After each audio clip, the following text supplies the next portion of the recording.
Hi everyone, Janie here. Welcome back to my garden. I've got plant mail. This plant mail is from Annie's Annuals, which I know is kind of funny. I live about an hour away from Annie's Annuals, which is in, I think it's Richmond, California. I just have been so busy. I haven't had enough time to drive down there to get these plants myself. So I just ordered them and had them delivered. So I know I cheated a little bit. I will be going to Annie's hopefully sometime this spring. But I wanted to get my hands on these plants. These are the weirdest plants ever. That's basically what the theme of this video is today. They are just the strangest plants, but I want them in my garden. And the only place I could find them was Annie's Annuals, which of course, she has the most interesting plants. So she does only Annie's Annuals. They do a mail order, obviously. They're based out of California. They do all their own cuttings and everything like that. I did do a garden tour video last year. Was that last year? Maybe 2 years ago. I think that was 2 years ago, actually. And showed you all Annie's Annuals. But they have the strangest plants there. Like, if you're ever looking for an interesting plant, check Annie's Annuals because you will probably find it. So when I was at Fanula's garden, and I did a garden tour at Fanula's, she introduced me to a bunch of super interesting plants that I feel like I've heard of them, but I hadn't really registered what they were, if they would grow well in my garden, all that kind of stuff.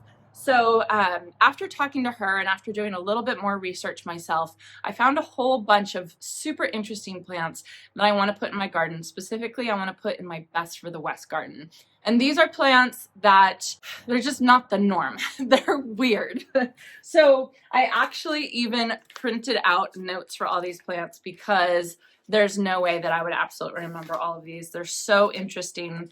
I have 3 of one type of plant called an echium. And the echiums are the plants that grow the really, really long, like cones, like towers. They usually don't grow them the first year. So I'm not expecting to get anything this year, but I wanted to get these in the ground. So hopefully next year I will have some of these beautiful flowers. So let me unpack these plants and let me show you what I got. And then I have one more around the corner over by my garage that's a very, very weird plant that I want to get planted as well. I'll show you that. So first, let me show you how Annie's sends their plants, how they pack them up. So I open the box. They send them in sets. They send them in boxes of either 4, 6, 8, or 12. And so I just made sure that I had 8 that I was ordering. And you can see that they fit perfectly well. They fit really nicely in. I think it is a talent to be able to pack up plants well and have them arrive this cleanly. So let me open these up. I'm going to need 2 hands. Hold on. Okay, so there you can see right there. Not only are they in cardboard, but then they're wrapped. How do I even get this open? There we go. Now, Annie's only sells her plants in 4-inch. These 4-inch things. So you're not going to get a big plant from Annie's Annuals, which is kind of a bummer. I wish that I could buy a bigger plant, especially the plants that grow really slowly. So don't expect anything more than this.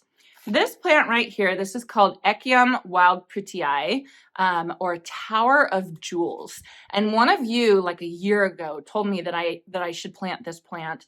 And I kind of, looked into it and thought, oh, that's kind of cool. But then I went to Fanula's and I saw her Tower of Jewels. I saw her echiums in her garden and they were stunning, absolutely stunning. And it's just the type of thing that, it's just weird enough that I feel like people will pay attention to it and ask, what is that plant? What is that plant? But it's still absolutely beautiful. And the bees love them. The butterflies love them, all that stuff. It just seems like such a great plant. So Tower of Jewels is only hardy in zones 9 and 10, and it is a biennial. So basically it will grow, it'll develop its root system the first season, and then the next season is when it'll bloom, and then it'll set seed, and it actually is a really good self-seeder. So if you live in anything lower than zone 9, this probably isn't the plant for you because you're not going to get any blooms out of it. So the foliage is like the silvery color. It does have like a little bit of fuzziness on it.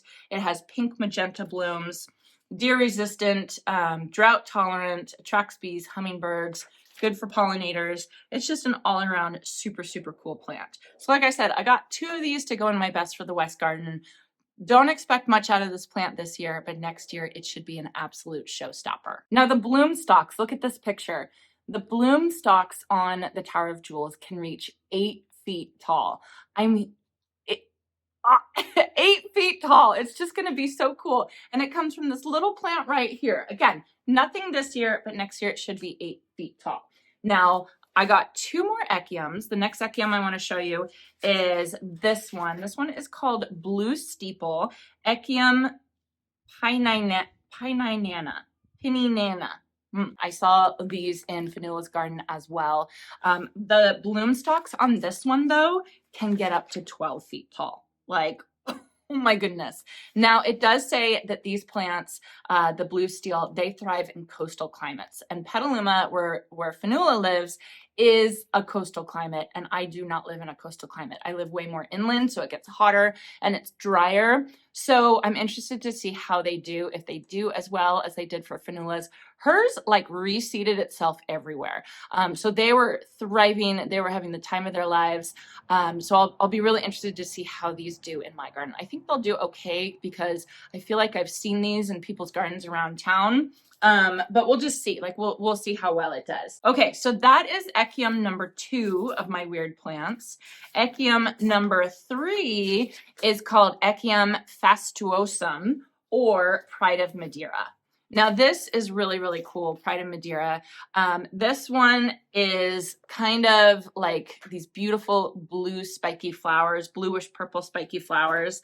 They are super fast growing and they are super tough. It's another coastal California plant, so we'll see how it does. Again, I think it's going to be fine. The flower spikes on here get about 2 feet tall, but this grows more as a bush, like a big bush with the bloom spikes coming off of it. And the bloom spikes are like I said, like a true blue to royal purple. It should be really, really interesting. Now for my next weird plant. This one isn't that weird. This one is super, super, super common in Davis, where I live. I see it all over the place, and I always notice it when it's blooming because it's beautiful. It's called Euphorbia characus, dwarf Albanian spurge. The reason why I love this one is it's really, really good for our hot climates, but the blooms, they're like chartreuse, and they're basically like a hydrangea, Euphorbia hydrangea, and they're just the prettiest thing. And it just, oh my goodness, I wish I could describe it better. I feel like I'm not describing it well enough. I'll show a whole bunch of pictures to you all. They basically get about 3 feet tall and wide. They reseed prolifically. I have talked to people who have these in their garden, and they, like, what you can do is you can deadhead them before they set seed if you don't want them to reseed themselves. I do want mine to reseed themselves, so I'm going to let them go ahead and set seed and hope that they reseed themselves, because I just think that that would be so cool. So it's deer and gopher resistant. It is a euphorbia, so you have to watch if your pets eat, chew on your plants or anything like that. Then you kind of want to watch this, and you want to make sure you wash your hands after messing with it, because it can be toxic to humans too. So just get just be super careful with the euphorbia. But there are so many people in town that grow this, and it's totally fine. So I got 3 of those to plant in my best for the West garden. Then the last one I have to show you is simply because I didn't do very well growing these from seed. This one is called Tithonia, or Mexican sunflower. And this one isn't super weird. Like, a lot of people have heard of this one before. It's also known as a tree marigold. You can have sunflowers for winter. So basically it grows and it blooms at a different time than the regular sunflowers. It gets about 10 to 20 feet tall and spreads probably 10 to 12 feet wide. It blooms as early as September through March, attracting monarch butterflies from near and far. It can form 6 to 7 inch bright gold daisies, and the fragrance is of chocolate. So these don't smell. It must be the blooms that smell like chocolate. I'm going to be planting these in my my cut flower garden, the center island, and I actually have an arch I'll show you all in a second, and I'm going to kind of try and like train it up the arch a little bit. I did get some other seedlings. I tried to sow these by seed, and I seeded 6 of them, and I double seeded them, and only 2 actually came out. So that's why I actually bought one from Annie's, because it was just really hard for me to sow them. So those are some of my weird plants that I got from Annie's. Let me show you one more weird plant that I got from Fanula's Cottage Gardens of Petaluma. So here's the last weird plant I have to show you all today. This is called a Melianthus major, or a honeybush, otherwise known as a peanut butter plant. And the reason for that is if you rub the leaves of this plant and then smell it, it smells exactly like peanut butter. Exactly like peanut butter. It is the weirdest thing. So Shay is obsessed with peanut butter. My daughter, she loves peanut butter. She's always loved peanut butter. One time for Christmas, Santa brought her a jar of peanut butter in her stocking. It's just so funny. She just loves it. So when Fanula introduced me to this plant and she told me to smell the leaves and I smelled peanut butter, I was like, okay, I got to get this plant. Now this plant, it gets 10 feet tall. It gets huge. Let me show you the one that Fanula has at Cottage Gardens of Petaluma that is well established, and it's just gorgeous. It's a beautiful, beautiful, beautiful specimen plant. This one needs to be cut back, obviously. This one was struggling, and Fanula, she said it had been sitting at the garden center for a while, so I decided to take it off her hands. This plant you can cut back to about 1 foot at the end of the season, and then it will grow back. It's a fast growing plant. It's beautiful. It's going to be so cool to have this plant in my garden. Hardy down to zone 8. It does like moist, fertile soil, but it can survive in drier soil, so it can handle the drought. The only thing that you got to watch for this plant is the wind, right? You can see like the stalks. It can succumb to wind, so you need to protect it a little bit. So I think I'm going to be putting it up by the front fence over there just to kind of protect it a little bit. Yeah. So peanut butter plant. When I say I've got some weird plants to show you, I've got some weird plants to show you today. So what I'm going to do is I'm going to grab all the plants and figure out where I'm going to plant all of them around the garden. I kind of want them to stay all in the Best for the West, just because I think they're good, but my hands smell like peanut butter. I think they're all really good examples of Best for the West plants and really interesting examples of Best for the West plants, but all of these plants are huge. So I got to make sure that I have enough room for all of them. All of these plants are mostly zone 9 and 10. The Melianthus can go down to zone 8. So I apologize to all of you who are in cooler weather than I am. I think it'd be really interesting to figure out what the weird plants are for the lower zones. I think that'd be a really interesting video as well. I might look into that. But us zone 9ers and 10ers, we got some weird plants, guys. So if you're up for it for planting, it should be pretty interesting. All right. Here we are in the Best for the West garden, otherwise known as my orchard. And I think, see, there's this spot right there. I have no plans for anything right there. I have this denim and lace Russian sage kind of around the front. I'm thinking, let's see, I feel like one of the towers will run into something. I don't know, maybe a tower will be good there. I think I'm going to do a tower there. Let's do the Tower of Jewels. One there and one there. One there and one there. That looks good. And then I think I'm going to put one of the euphorbias in there as well, because I think that that'll be really happy right there. It can kind of just squeeze in. I think that'll be perfect. Again, doesn't look like much right now. It's probably not going to look like much for the rest of the season, but let's at least put it there and let it start growing and then see if it does its thing next year. All right, moving on. Look at the alliums. Oh my goodness, don't they look good? Oh, they're so pretty. I want more. They're so beautiful, and they always have bees on them. Here's where I planted the Homestead Verbena for my April blooming garden. It's looking really good. It's going to fill in a ton, and it's going to be beautiful. I think I have like nothing back behind here. So I think this is a really good spot for some of these weird plants. So let's take the Pride of Madeira, because this one is going to get pretty big. Again, it's purple again. That's all right. I think this one I want to put here. And then here's the blue steeple. Let's see, where should I put the blue steeple? Let's put the blue steeple over here. The Tithonia is going to go in the center island. I don't know if you can see, but I have a new arch right over there. I'll show you in a second. But I have 2 more of the euphorbia. I think I'm going to put the euphorbia around the blue steeple. I think it'll look really good. Kind of like underplanted. There, we'll do that. Okay. So luckily these are 4-inch pods, so I can use my small auger and it should be a piece of cake. The Melianthus, I gotta go get that. That I'm gonna have to use my big auger.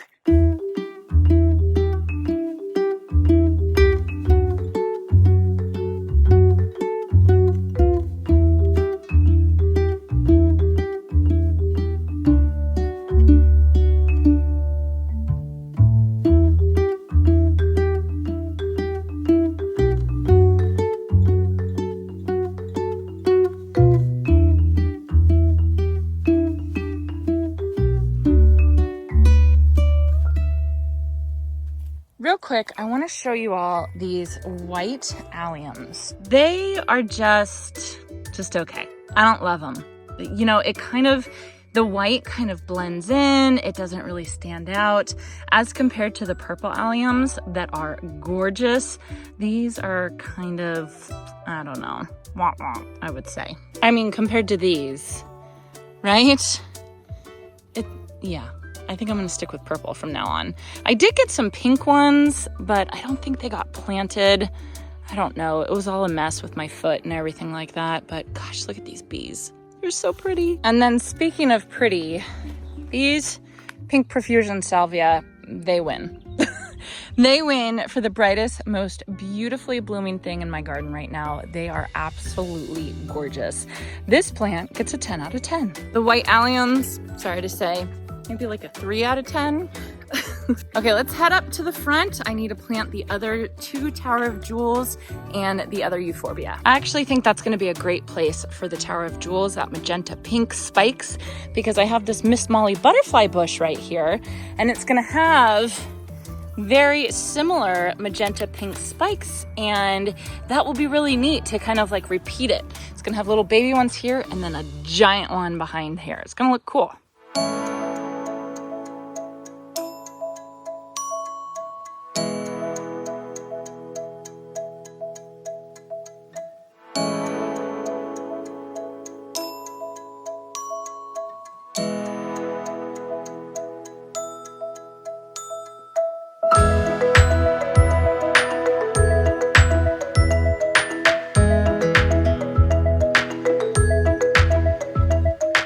So I think today's gonna be an impromptu garden tour. Look at this bloom. This is called Drinks at Sunset Bearded Iris. This is from Pamela from Flower Patch Farmhouse. Look at this thing, it's gorgeous. Don't look at all the weeds in the background. I gotta come in, I gotta weed this whole bed, but man, that looks good.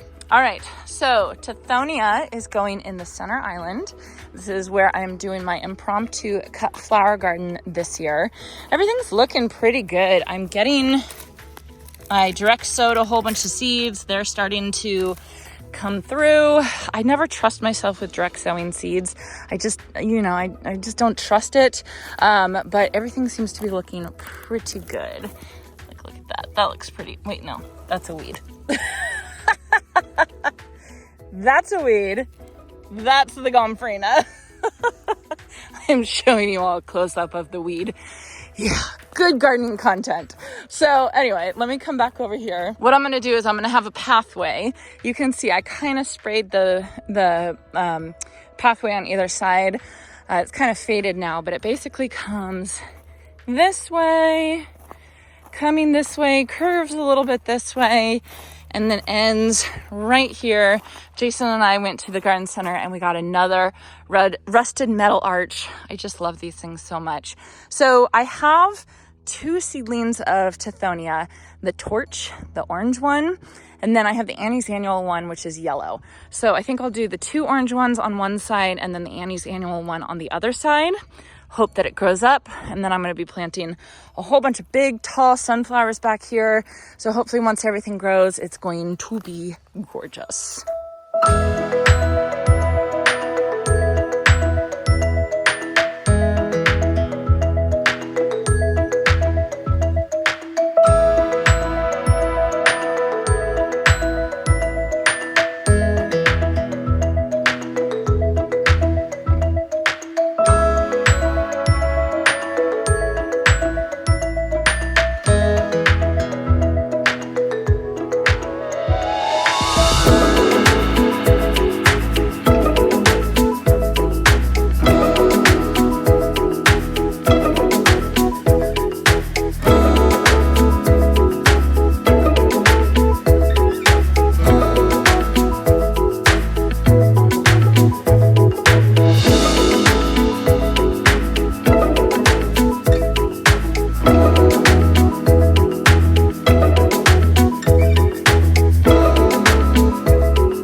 second, I've got all my weird plants in my garden and I'm really, really excited about them.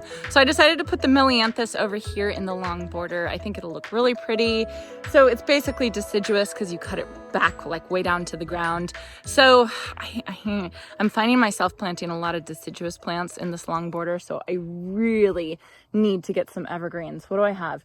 I have the Wichita Blue Juniper as an evergreen, and then the Monterey Cypress as an evergreen. I think that's it. So yeah. Oh, and then I have the clematis, and that will hold its leaves. Not clematis, camellia. So I'm gonna need some more evergreens. Coming back over here to the Best for the West garden, I want to point out, so you see my pathway, my decomposed granite pathway. It has metal edging, it's the edge right metal edging. I know that it comes here, but this is just temporary. It's actually going to fork right here, right there, and the pathway is going to continue all the way around here and then kind of loop around the willow tree and then come back. That's the plan. We just decided not to do that this year because we had so much on our plate and we didn't want to take on too much at once, so we just temporarily stopped it here. The cool thing is though is that we're using this product called Edge Right metal edging, and the metal edging, instead of coming in like long 20-foot lengths, it comes in 4-foot lengths, so it's really easy for us to put it in ourselves. And then also we can take out these right here and just add to the pathway. Yes, this mess right here is Monty. We're working on it. We're working on training. So over here I have the Pride of Madeira, right? That's the one I planted. I'm pretty sure I planted Pride of Madeira. Yeah, the Pride of Madeira one right here. So this one will get really, really big, basically 6 foot by 6 feet, big purple flowers. It's a fast grower. I think it's going to be really, really nice right there. Again, it's another purple one. I just keep leaning on purple plants, but they're so pretty. I need to get some yellow plants in here to contrast the purple. So I have the Pride of Madeira right there. I have all this Homestead Verbena. I have these purple alliums, but they're going to be done in a little while. Over here, I have the Blue Steeple Echium. So that's going to be really pretty, like, what, 10, 12 feet tall. It's crazy. And then the Euphorbia right here. Then as we come down the pathway towards the shade garden, I left the hose out because I'm planning to water right after I'm done here. But I have the Tower of Jewels. I actually have 2 Tower of Jewels right there. So they're going to get nice and tall, about 8 feet tall, and then another Euphorbia right there. So just a bunch of really weird, interesting plants incorporated with other more classic plants like iceberg roses, you know? I think it'll be really interesting. Let me show you the Tithonia. I did the torch Tithonia on one side and then the yellow Tithonia from Annie's on the other. So looking right here, I still got to clean my stuff up.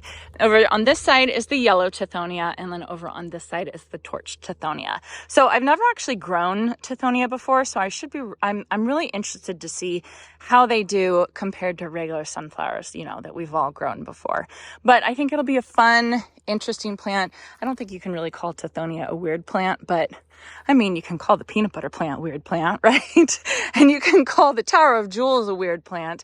I just think it's really interesting. So let us know, let me know, and let everybody else know if you have any good recommendations for other weird plants. Of course, I garden in zone 9, so a lot of my weird plants, my plant choices, they're all zone 9 higher zone appropriate. But I think a lot of us out there would like to know if there were weird plants in lower zones. So if you have any interesting ones, know any cool ones, sometimes it's just really fun to get some weird plants in your garden.